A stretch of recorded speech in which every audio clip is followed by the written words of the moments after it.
What's going on, people? We are back with what actually is episode 21. I know in the last video I said it was 21, but I miscounted, but I'll do that a lot. So this is actually episode 21, Conscious Approach Podcast. JV Wins here, Dave De Niro G here. Because today marks the week in which the NBA is going to restart after shutting down due to COVID-19. And even though we've been doing a lot of social justice talk, we also talk sports and a lot of other stuff too. So we figured we would just give our thoughts about the NBA restart, what we're looking forward to, what we can expect, and just some of the observations that we've been making.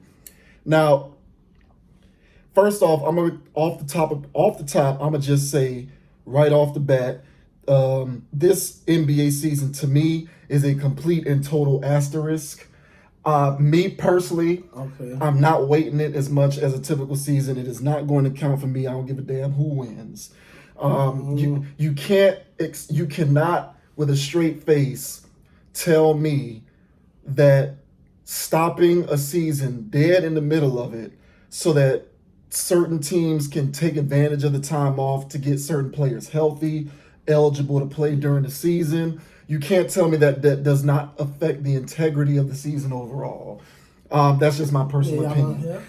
You also cannot tell me that there's just an effect to the season that's kind of diluted because with these players being in this bubble setup, which is funny, but nevertheless it's something that needs to happen just to kind of protect them as best you can from the. It's working. It's weird, but it works though. Yeah. Like at least the NBA is making it work because those guys ain't tested positive. Make it work. Yeah, that money. Yeah, right. They found a way to make it work. Right. Yeah, the money gonna make it talk. Yeah. But being in the bubble and all of these teams are in a central location and they're playing in these various setups, there's no home court advantage. You don't have that atmospheric advantage for teams that would normally have home court. I just think overall there are certain ancillary aspects of competition that have been altered as a result of the shutdown. Mm-hmm. And it's because of that I feel as though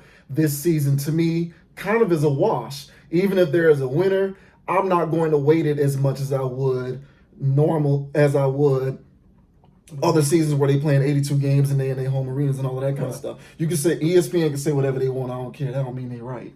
Now, what's funny to me is, given what all I've been saying, you have had certain commentators on ESPN and Fox that I personally noticed making the case that somehow because of all of the adversity, quote unquote adversity, that these NBA players have gone through as a result of the shutdown is going to actually add more weight to whoever wins this season, as if there's a greater level of achievement for whoever is the eventual NBA championship for this season. And I completely and utterly disagree with that. But I'm not surprised because the player specifically that they are making the case for in terms of if he pulls it off this season, oh, how amazing will it be? Is of course LeBron. I have been on record for many years, the vast majority of LeBron's career, not only rooting against him, but I don't root against him because of him. I root against him because of his zealot-like fans and the very pro-LeBron media that he has been able to benefit from, who give him the benefit of a superstar double standard. That's what I call it. Because in failure, nothing is his fault, but in success, everything is given to him for the credit. No player has ever received that benefit before him. The only other professional athlete that I can think of who's ever been given the superstar double standard is Tom Brady. But Tom Brady has 6 Super Bowls. Double standard. It is a double standard. I've acknowledged that. Tom Brady gets the same benefit, but he has 6 Super Bowls. And his win-to-loss ratio in the playoffs is better than LeBron's overall. Let's see what he's doing Tampa, but we'll keep it. And it is what it is. I'm just stating facts here at this point, okay? So LeBron has benefited greatly from a very pro-LeBron media, especially on ESPN, especially with certain gas bags on ESPN who will stop at nothing to inflate LeBron's overall contribution to both his teams and the outlook on his career overall. That's just how I feel about it. And so, of course, it is completely predictable that these same people on ESPN and these various media outlets are trying to somehow make the case that if the Lakers, which means LeBron, wins the championship this year, then it'll mean so much more than any other championship in any other year, which is completely and utterly ridiculous. That doesn't make any sense because the integrity of the season has been completely altered because of the shutdown. It is going to be weighted less by both other players and by most fans, except for LeBron fans. But these LeBron advocates out here, right? These LeBron lovers are so thirsty. Hold on, yeah, he's one of them. They're so thirsty for LeBron to be considered the greatest player ever. They want so badly for LeBron to be past Jordan. So it's unbelievable how thirsty they are for this to happen. They want it so badly. And they know that the opportunity for that is slipping away as he gets older, that they don't want to sit here and concede a lost season because of COVID-19. So they're going to pile on, and they're going to pile on, and they're going to say, if the Lakers win, LeBron wins, this season actually means more. Well, that's bull. It doesn't mean more. He'll have 4 championships, and that's fine. Yeah. But in the eyes of people like me and a lot of other fans out there, it's going to be weighted less. I'm going to give it an asterisk. And as far as I'm concerned, he'll have 3.5 championships, not a full 4. You can call me a hater if you want. I don't care. I don't care what you call me. And this isn't a LeBron podcast, but that's just the primary observation that I'm making with this season. It's a joke. It's not going to mean more. At best, it'll be the same, but I don't even think it's the same. I think it's less. Overall, this season is weird. I'm glad to have it back. I've been watching a lot of scrimmage games. It's been fun to watch. Yeah. I'm rooting for my Miami Heat to do some crazy stuff. Who knows? It's a free-for-all at this point. Like, it's gonna be who knows if, my Heat were doing good. Maybe the Heat can beat the Bucks. They bashed the Bucks before the shutdown happened. They whooped the Bucks at home by like 25. It's gonna be interesting. Yeah, so we're going to see what happens. But all of that noise about LeBron and how because instantly, if the Lakers win, they'll talk about him being the greatest player ever. And they've been wanting to do that for years, and it sickens me to my stomach. But nevertheless, that's what's going to happen. I'm looking forward to it. It should be fun. Well, I'm with you. NBA's back. LeBron James, honestly, he hands down, he's the best in the game, bro. He is the league. I don't know about that. He's the best in the league right now. LeBron James, it's funny because all these people been leaving and stuff, and I ain't really keeping up while in the bubble because you got a lot of stuff to be focused on than just NBA. But sure, yeah, definitely, I will say this, all the people that left, Clippers had people leaving their teams. Harold, Beverly, Lou Williams at the strip club. But it's funny because LeBron came in, he didn't bring his personal barber, he didn't bring his team, and the one thing about the Lakers, bro, he's the ultimate leader. I think people don't give him the credit enough. That's not true. I hate it when people say stuff like that. He gets enough credit. Yeah, I hate it when people say that. But I'm saying, when his team, look at LeBron's team, the Lakers intact, nobody leaving. The white dude, I can't think of his name, his sister had a wedding, and he could have left, but bro, he said, I can't go.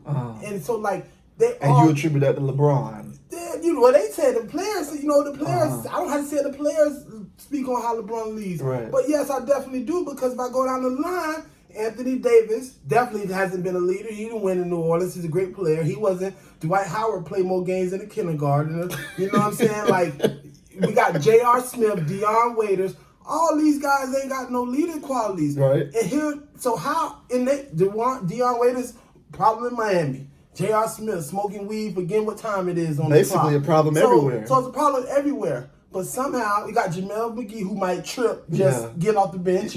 You know what I'm saying? So this whole team is under attack because when they get with LeBron, they understand. I don't give a damn what the problem is. We play with LeBron, so it's showing, and then they want to win. So I feel I get it. They want to see the asterisk. I'm saying that. You. Yeah. So, but I look at it like this. I think it's gonna be interesting from the standpoint there's no fans, but we hoop all the time. We hoopers. It's kind of fun. I'm sure they thinking take them back when they was AAU. Man, we ain't had no fans. Oh, I'm sure they're enjoying what I'm saying? Yeah. And now I think when the playoffs come, I think it's going to be even more intense because it's like a tournament now. Mm-hmm. And, you know, it's still playoffs, but, like, I think it's going to be intense. I think things going to change because there is no home court advantage. So it's like Giannis in Milwaukee, he dangerous with the home crowd. Let's see if you really about that, because at the end of the day, we can say what we want to say about LeBron James and all that, but I saw one highlight, and the man 35 years, and he ran straight, like, bro, he hauled that, like, he still just get out my way, like, hands down, it's LeBron James. Now, I know the self-proclaimed king and all that stuff, that might be a little much because it's just a basketball game. I don't know what he's the king of, but he's the king in basketball terms. But, you know, LeBron, like, you know, the Jordan thing, you just can't, it's different. And I get it, like, Jordan is arguably the greatest. You know what I mean? He revolutionized the game. But I think, I've been saying this, I think we're not going to appreciate, this is one thing kind of, I sit back and I think we're not going to appreciate how much LeBron did for the game until he retires, bro. Like, when LeBron leaves, man, like, we got all this coming up, the Kyries and the Cam Reddishes, Zion, but, like, bro, when LeBron retires from the game, it's going to be just like, not even Kobe's gap left that big, because Kobe kind of went out like, oh, people fell on hill, so, you know, he didn't go out, like, on time. He was already kind of breaking down, which kind of hurts a little bit. Correct, yeah. But, like, when Jordan left the game, you felt it. When LeBron leaves the game, we're going to feel it, and we're going to just see how much of a difference it is, because you're going to see no other players going to come through and be able to do all the things from passing to rebound to, you know, like, all he does everything, and that's what, like, carrying it. So I get it. He might not be the best leader, he has some meltdowns, but, like, bro, LeBron has really done the most with what he can at times. Like, we can't, like, I was looking at that roster he had, like, in 06 when he went to the Spurs, they got swept. Bro, Eric Snow, Virgil, like, come on, man. Like, these people against Tim Duncan and Tony Parker, Ginobili, you know, in 18, since LeBron came in at 18, that's a heavy crown, and he has lived up, regardless of what people say, from 18 all the way, he's lived up, no scandals. Like, I just feel like, yeah, we give him a lot of credit, maybe some, but he needs to be given credit because he has been, like, the ultimate professional. I think he's been the ultimate example for players. He's paved the way for people like KD to go and make moves. He did things for the game that, like, we won't really appreciate till he's gone. Now, you know, the greatest all time, that's subjective, but for the most part, Jordan, you know what I'm saying, 6-0, but like you say, you can't diminish when Jordan was getting beat by the Pistons. No. You know what I'm saying? Like, nobody, we never talk about, it's always like 6 rings, but bro, he was getting beat down and he couldn't do it. Yeah. And that same thing happened to LeBron. LeBron couldn't do it. And then when he left, he left, boom, boom, boom. But yeah, because he didn't have Scottie Pippen. He didn't have Dennis Rodman. He didn't have Phil Jackson. He had Mike Brown. And then they brought a dude from across the country to try to coach his man. Yeah. You know what I mean? So, like, but overall, it's only top two of me. Michael Jordan, LeBron. You can have whoever else after that, but those two should set the tempo for, like, the greatest we've seen to come through the league. Now, Zion, he's going to be interesting because, you know, he's looking like he's got shape, and if he can stay healthy, I think he's going to have an impact, like, you know, just athletic, freakishly. And I think I don't think people understand how good he really is because he can actually pop and shoot stuff so, you know, young. But overall, bro, like, the NBA is coming back, and I'm excited to see what's going to happen because I think, like I said, it's going to give that more AAU tournament feel. I think dude's going to be a little more locked in, you know what I mean, trying to win. Now, as far as the season goes, they played 60 games, so they missed 20, but they had 8 in playing games. So technically, you only lost like 12 games, whatever it might be, and everybody got to get healthy. You know, Kawhi Leonard with his bad knees, he had the same 3 months rest, so it's like everybody can benefit from it. Now, the bubble just seemed a little weird. Because I was saying how, like, they complain about being a bubble, and I'm thinking, like, bro, like... Well, that's because those guys are divas, and they're going to complain about stuff that they shouldn't complain about. Like, you're sitting in the whole... Like, all I'm doing is waking up, hooping, and, like, it should be easy to just, like, hoop, fish, and do all the stuff you can do there. Like, there's no words. You chilling. Yeah. Like, I mean, family and stuff like that, but, like... Jay Williams said that on I think one of them ESPN shows. He was like, y'all got to stop being tone deaf. Yeah, because you got a lot of people out here that's really struggling as a result, and you guys are complaining because certain concessions have to be made in order for you to play these games safely. I saw the play. So you have to be willing to make those sacrifices, and if you don't want to, opt out. You have that option. Dwight Howard played. I saw it looked like it had tater tots on it. Like it looked like, you know what I'm saying? It looked like high school food, but like, so what? You know what I mean? But and then that's why I credit LeBron. Like LeBron said, he didn't bring on his team. If LeBron's locked in, he said, I want us to, you know, no distractions. I'm here with y'all. We committed. And it just goes to show, like, you know, Lou Williams, come on, bro. You're a 10, 11-year veteran. How you make that well, I guess mistake, or how do you do that? How you end up in a strip club and then when somebody call you out, you tell you like just admit you was wrong. Like, bro, you shouldn't have did it. You bringing you risking the COVID to bring to your teams. Like, it's just like, come on, bro. So like as a whole, LeBron, I think he's, one of the greatest leaders you ever see, one of the greatest passers of the ball you ever see at 6'9", 260. Yeah. You know what I'm saying? To be able to get up down the court. But I really feel like when it's all said and done, they always say you're gonna miss me when I'm gone. And I've been saying this to myself for the last 3 or 4 years. As he gets old, I really I can't, when he leaves, bro, it's just gonna be different, man. It's gonna be different. Okay, see, the only thing that I resent about a lot of that is this notion that he does not get enough credit for all of that stuff that you just talked about. That's ridiculous. I think because if all I do is turn on a TV and listen to people talk about how great LeBron is, you cannot tell me he does not get enough credit for this, that, or the other. That's a patently false statement at that point. So that's what rubs me the wrong way, is that people start to really hyperbolize his contributions or lack thereof to the success of his franchise and his teammates. He gets plenty of credit because all I hear and read and see is LeBron getting credit for everything. So the idea that he doesn't get enough credit is ridiculous. That's number one. Number two, and this sort of feeds into the whole into my number one point. When he's considered to be at worst top 3 ever. So what is it about what we're going to appreciate after he's retired that we're not appreciating now? It's not going to be the same. I agree that there will probably be a vacuum left after he's retired, but he is the transcendent player of this generation. Mm-hmm. There will be another transcendent player of a future generation, and we'll be asking the same questions then. Are they going to be LeBron? I don't know. I'm not going to say no because I don't know that. Would I have thought that somebody would be better than, I don't think anybody at this point still is better than Jordan, but I wouldn't have said 15 years ago or when I was in high school and LeBron was coming up, hell, I thought Carmelo would be a better pro. But we all knew, I was wrong about that. We all knew at 18, LeBron James, everybody at 18 was watching that boy coming out of St. Mary's everybody's. But I wasn't. Nobody was thinking about. No, not like If you project into the future, no one's saying that LeBron and what he's done now. You couldn't have called that in 2003, and you can't call what the next transcendent player will be before they arrive there. I'm not saying that, but I will say this too now. Like, we gotta understand, man, he top 3, top 4, pass scoring. Not even the actual he scores, but never. Stop saying I hate. That's another false. That's another false statement. What I'm saying is, LeBron James' mentality has never been score first. I don't like that. See, that's the kind of stuff that gets me into these debates about LeBron. Is it not? What do you mean his mentality? See, stop, hold up, because that's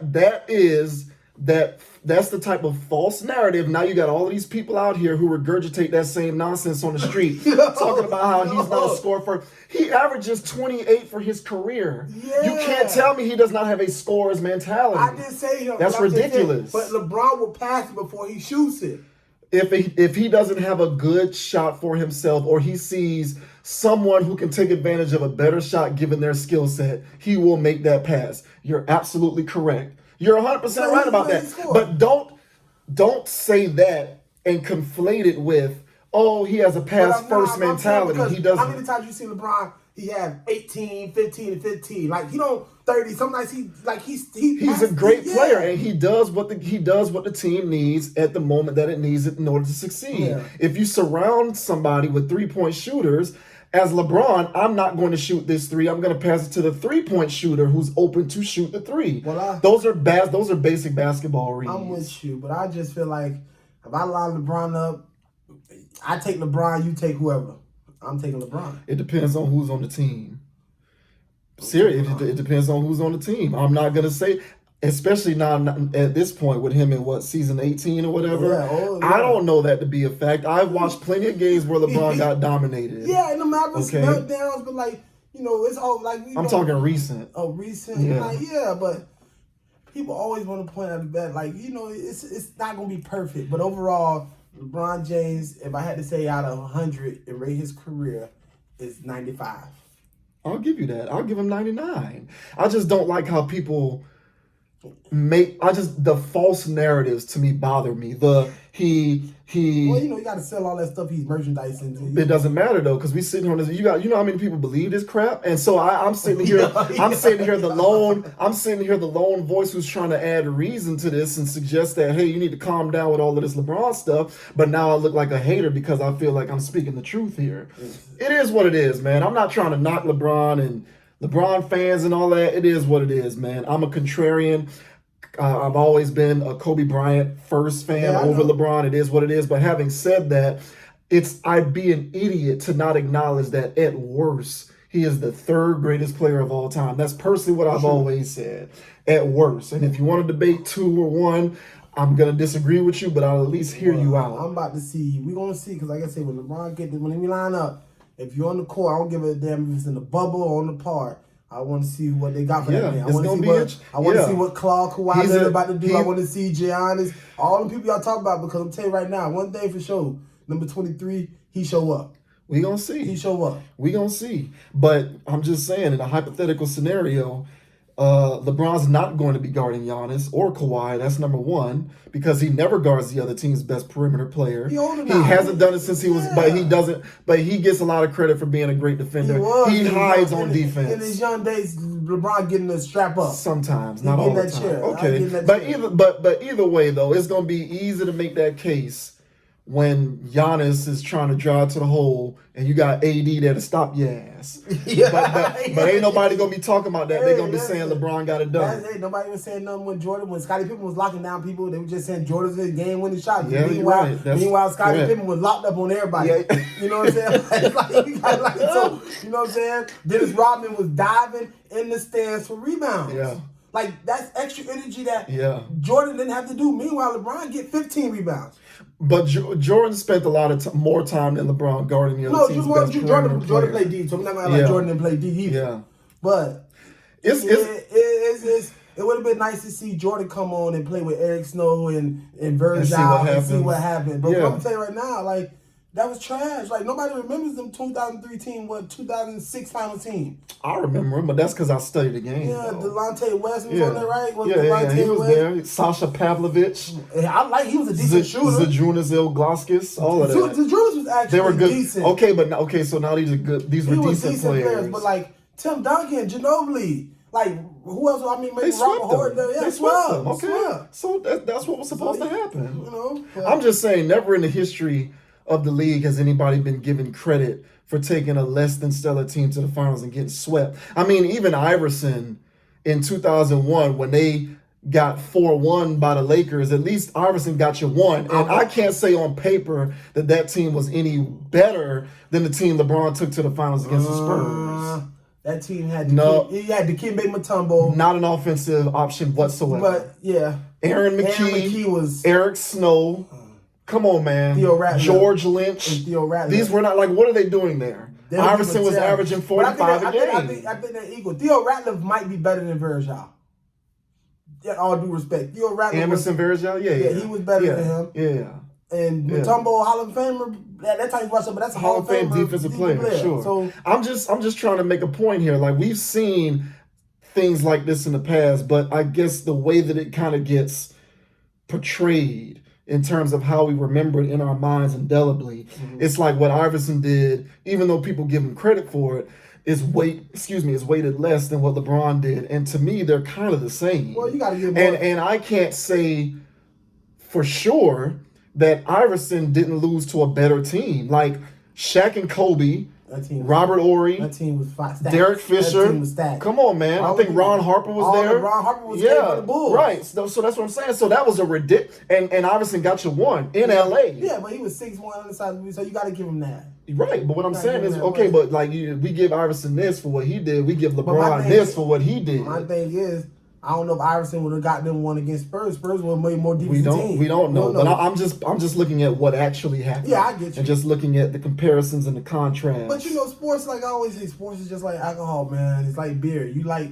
Yingling, I like Budweiser. Right, yeah. Who's to say, when you say Yingling better, I say Budweiser. At the end of the day, if you get enough of both of them, you end up drunk. You know what I'm saying? So, like, it don't really matter. Like, so, you know, it's all subjective, but you got to put numbers at some point in there. And LeBron, like you say, him being the top 5 scorer in the series, like the way he had, like ain't nobody else gonna probably get up there like that. You know what I'm saying? In all those statistical categories, and I think he just done it naturally, like never forced. That's why like LeBron didn't force. He went in Miami, he just played his game, and he done the same thing. I'll give him credit. He has been good. He's been a part of organizations that have recognized that we have to maximize his skill set. So we have to surround him with the type of roster that's going to allow him to do those things. Bro. So it's kind of ironic because I think that a lot of the reason why LeBron is 3-6 in the finals has a lot to do with what he's great at. Meaning, like, in order to maximize LeBron's skill set, because he's the best player, obviously you have to get the best out of him because he's by far and away the best player. Mm-hmm. You have to surround him with certain types of players. Mm-hmm. Ideally, like rim protectors who aren't necessarily an outside offensive option, and then other perimeter players who are going to be able to make open jump shots. Yeah. Now, the problem with that, though, sometimes is when you get deep into the playoffs, depending on matchups, it can be easy to shut those types of teams down because all you have to do is just make sure that you have a body on three-point shooters. Mm-hmm. So I think a lot of what makes LeBron great in terms of his numbers and his achievements on the court also kind of has a lot to do with why he has, seen failure in the finals more often than other players who are at his caliber in terms of where he is in all-time greatness. And you can't really blame him because in Miami, he had Mike Miller. James Jones got 3 rings because of LeBron. Half people probably don't know who James Jones is. Yeah. You know what I mean? You had James Jones. You had Anthony, the center, couldn't score for Miami. Joel Anthony. Yeah. And so, but they were able to do that, right? But I think Miami is an outlier. I'm talking about, Cleveland. But that's what I'm saying. So, he was able to do it with James Jones. Remember then when he was in Cleveland last year? Bro, they traded the whole team, the whole roster at the half All-Star break. And then he figured, okay, George Hill and all these people are equivalent to James Jones. I can do it with these dudes. But guess what happened? Terrible. They couldn't do it. They didn't. Well, I mean, that's okay. So you're making my point for me. Yeah. So that's just kind of what happens. And I think the outlier was Miami, where he was surrounded with more skilled position players than average on, juxtaposed to other teams that he was on throughout his career. It's just his career to me is interesting, and I don't hear a lot of people really analyze it in that way.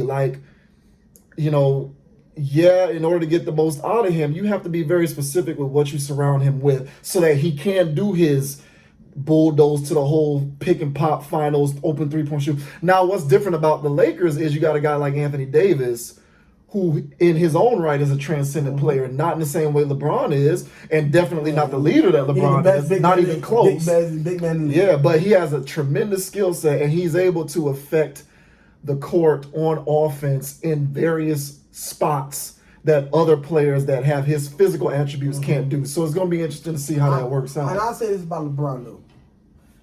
Michael Jordan. Yeah. He had, I think it was Doug Collins was his first, and then he went on and had. No, he had one coach before Doug. Was it Tim Floyd? Or they were trying to bring Tim Floyd in. Something like that.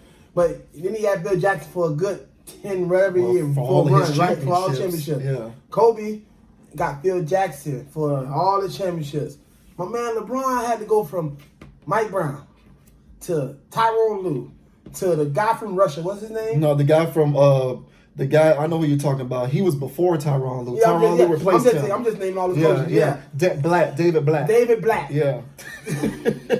Mike Brown, David Black, Tyrone Lue, Eric Spoelstra. Eric Spoelstra's a great coach. Now I love Eric Spoelstra. You're comparing him to Phil Jackson, though. Like you're saying Eric Spoelstra's no Phil Jackson. No Phil Jackson. Okay. But Eric Spoelstra, real talk, he don't get enough credit. He's probably like the top 3 in the league. Yeah. Outside of Popovich, he has kept the heat. Pat Riley is the greatest GM president of all time. Yeah. But okay, that's one. Let's take Eric Spoelstra, that one little diamond. Man, Phil Jackson, 30 carats to 1 carat. Correct. Then now he got Frank Vogel. But why? But I've heard the coaching when it comes to LeBron. I've heard that it doesn't matter. But I'm just saying, 5 different coaches, 3 different teams, and they're his past and chose. But We gonna see what KD do in the Nets. Yeah, that is very correct. We saw what he did with Golden State when they had already won championships Before without him. So let's see what you do when you go cross country, because everywhere LeBron has went, somehow he elevated the program or the franchise. And well, the Heat had championship. But they had after that it was. But they had the pedigree. Yeah. They had the Dwayne pedigree. Wade. Yeah. And I mean, the Tim Hardaway, Alonzo Mourning teams got very deep. Yeah, they were the Bulls. Missing. It was just Jordan. Tim Hardaway was coming up short too in the playoffs. So I remember watching, like, he was never big time. But they lost to the Bulls though. Yeah, like two of those years with Leonard and Mashburn and all of them. Oh yeah, they lost to Jordan. Mashburn didn't really, like, he was good, but they won. They didn't come in the playoffs time when it's time to put it up. They won just the extra good enough, but they were real good. Yeah. But that's what I'm saying. So like, LeBron's career has been interesting, and I get it. But like I say, his way he's trailblazed through this league, I love to see somebody else do it, because I mean, not only has he done it at a high level, bro, he's done it at different programs, like franchises, like not even staying at one place. No matter what the coach is, trade my team at the half. Somehow, some way, his skill set is just good enough to still. I can try my best with you. You know what I'm saying? And that's just, I just think that's, to me, that's what I like. That's what I like. His basketball IQ is very, very, very great to none when it comes to it's uncanny team. So that's what I mean. Like, he was like just natural. I'm not like when he did the breakdown on the bench in the finals and all that. But like, you been there, bro. I had 50 points. You know he tired, kinda. And then JR get the rebound, and you like. Bro, like, you ran away from the rim. Like, I get people say don't get mad, but like, bro. No, I would have got mad. I'm pissed. Like, I would have got mad. I'm pissed. Yeah. And now we got to go into overtime. As much as I know, we know what we dealing with. We need to take advantage of that. Yeah. But still, LeBron, that's another thing. LeBron classy. Brought J.R. Smith back 2 years later. Dan Gilbert talked about like a dog, basically made him seem like a slave. I'll come back, man. Still get your ring. Yeah, but he wasn't doing that for Gilbert. He was like, he made it very clear, I don't even talk to him. I came back for Cleveland. But how many people can just do that? Like, I ain't talking to the owner, but I'm still come check. Like, that take a lot. He's such a nice guy. I'm just saying, I say he classy. Man, like, you can be classy and not nice. I just don't want to hear, if the Lakers do end up winning this year, I don't want to hear anybody saying that he led a bunch of dogs to the finals. That's a good roster with a lot of good roster with a lot of good players on it who can contribute in multiple ways. I don't want to hear LeBron drag this team to the finals. I don't want to hear that. I don't want to hear that. He didn't drag this team to the finals, but what we're saying is he's on a good team, and when he's on a good team, you're in trouble. Well, we'll see. That's it. Because when he was last on a great team, as most people would define a great team, they won 2 and lost 2. Yeah. They went 2-2.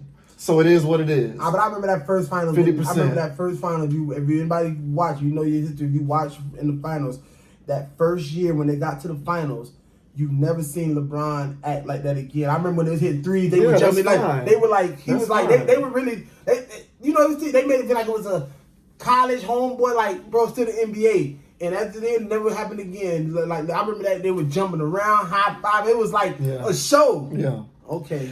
Well, we'll see, man. Be that as it may, this kind of turned into the LeBron Lakers podcast, but we gonna see, man. We looking forward to the NBA restart. You know, it's gonna be fun to have it back and watch the games. It's gonna be interesting to watch the new dynamic. But regardless of all of these new and interesting elements, whoever wins, I'm not going to weight it the same as a normal championship. That's just me personally. That's my personal preference.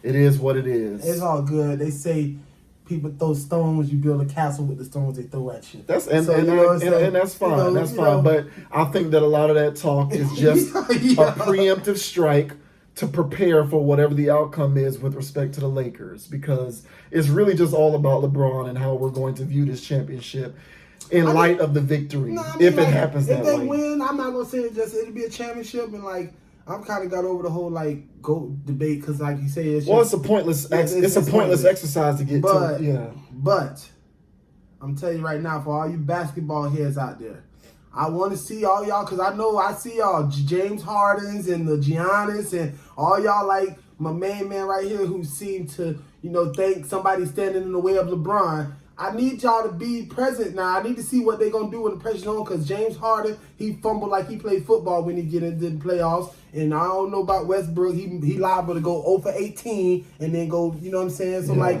I need to see all the people show up now. All you basketball, I need to see all your favorite. I need to see Giannis dethrone the king because everybody talking about the Greek freak. So, like, let's see. That's all I want to see because I ain't got no problem. You ain't got to like LeBron. Yeah. But all these other players who y'all like, please. Well, I don't care. In the bubble, I need to see them take over.